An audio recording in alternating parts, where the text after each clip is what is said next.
Bonjour à tous, je suis Johan Marchal de Venatech, et aujourd'hui nous allons faire le point sur l'impact acoustique des parcs photovoltaïques. Allez, c'est parti.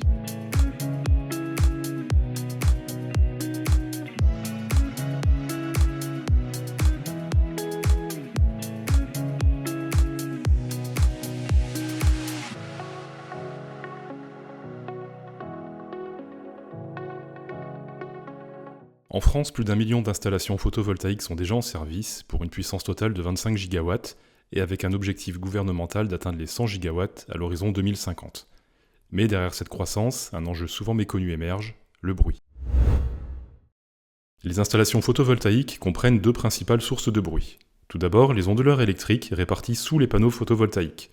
Ces équipements comprennent des composants internes, comme des bobines ou des condensateurs, qui produisent un bruit de bourdonnement. Mais ce sont surtout leurs systèmes de refroidissement intégrés qui posent problème, car ils génèrent un souffle constant ou pulsé, voire des sifflements. Et l'autre source de bruit provient des postes de transformation électrique, qui hébergent le transformateur et un système de ventilation mécanique. Ces équipements combinés produisent des ronronnements basse fréquence, qui se propagent facilement dans l'environnement, et donc peuvent gêner le voisinage. L'impact acoustique des parcs photovoltaïques est soumis au Code de la santé publique, qui fixe des valeurs d'émergence sonore en limite de propriété, que vous voyez apparaître à l'écran. Pour rappel, l'émergence correspond à la différence entre le niveau sonore avec l'activité en fonctionnement et le niveau sonore sans. Un mot sur les installations classées pour la protection de l'environnement. Un parc photovoltaïque n'est pas automatiquement classé ICPE. Il peut cependant le devenir dans certains cas, en fonction de sa puissance et des équipements associés. Par exemple, si la puissance électrique des transformateurs dépasse 50 mVA ou s'il intègre un système de stockage par batterie. Venatech a consacré 2 épisodes au régime des ICPE, vous trouverez les liens dans la description. Une étude acoustique d'un parc photovoltaïque peut être menée en amont du projet ou sur site existant. Elle démarre par des mesures acoustiques sur site et en limite de propriété à différentes heures de la journée.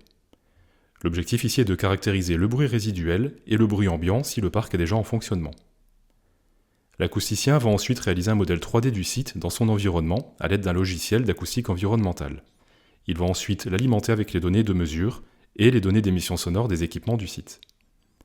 Et enfin, l'acousticien va identifier, caractériser et hiérarchiser les différentes sources de bruit du site.